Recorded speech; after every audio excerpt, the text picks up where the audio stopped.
اللہ کے نام سے جو رحمان اور رحیم ہے۔ الف لام میم، یہ اللہ کی کتاب ہے، اس میں کوئی شک نہیں ہے۔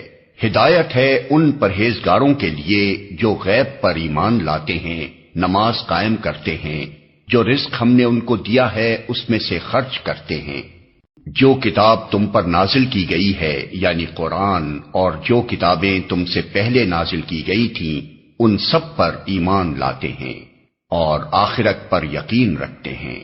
ایسے لوگ اپنے رب کی طرف سے راہ راست پر ہیں اور وہی فلاح پانے والے ہیں۔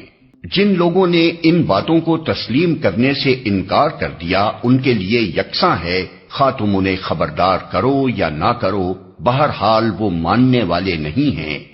اللہ نے ان کے دلوں اور ان کے کانوں پر مہر لگا دی ہے اور ان کی آنکھوں پر پردہ پڑ گیا ہے، وہ سخت سزا کے مستحق ہیں۔